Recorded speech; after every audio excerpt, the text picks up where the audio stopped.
ang ano lang dito yung kanyang ano bone. Medyo mag-force mo pag ano pagkat. Utod. Bad. Hello mga kamami, good afternoon. Dumating na ang ating order sa ano TikTok. Sa pang ano natin sa ating ano pang slice sa karne at saka sa isda.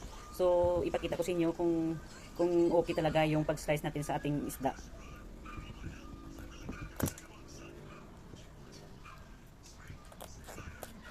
Yes, ito sa mga kamami oh. Hindi siya ano siya talaga matalim oh. Tingnan yung ng ano niya oh.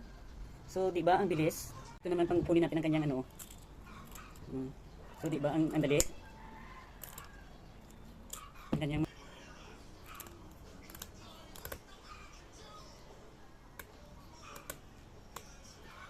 Yes, so i-cut naman natin ulit ang ating isda.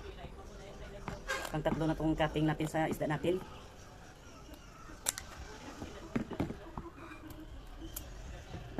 Yan oh. Ang na-slice natin lahat oh. Gunting lang yung ginamit natin. So di ba ang dali, ang bilis lang no. Ito naman ang bangos ng ating linisan oh. So i-ano natin ang gunting. Galing. Nakita nyo ba? Nakita ko sa inyo ha.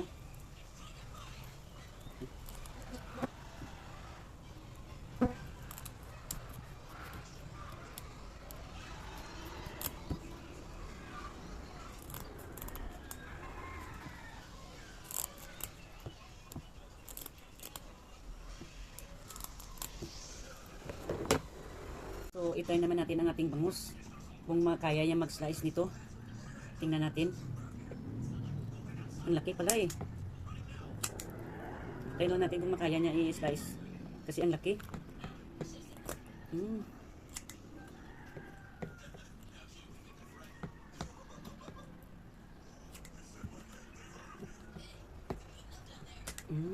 Kaya. Kaya niya, ano, i-slice.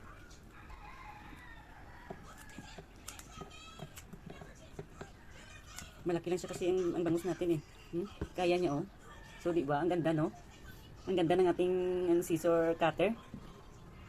Hatiin ko pa ito ang ano ang ulo kasi malaki yan, hindi ko sa kaya kainin na isang buong ano ulo. So dapat ihatiin pa natin ito.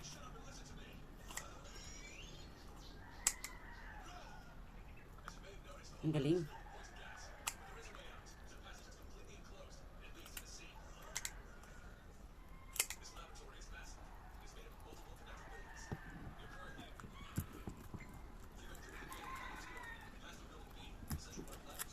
Dapat ano ka kusog. Mag-cut. Ma-cut sa talaga. Anuan mo siya ng ano, dapat malakas yung pag ano mo, paggupit.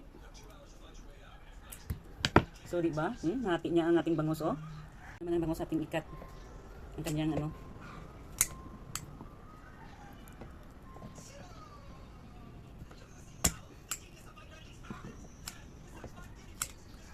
Ang taba ng ano, ng bangus. Tingnan yung ano niya oh. Very nice.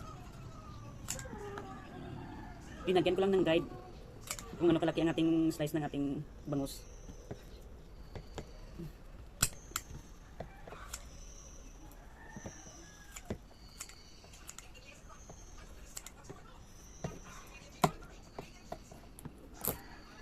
Ating malaking bangus na slice na natin.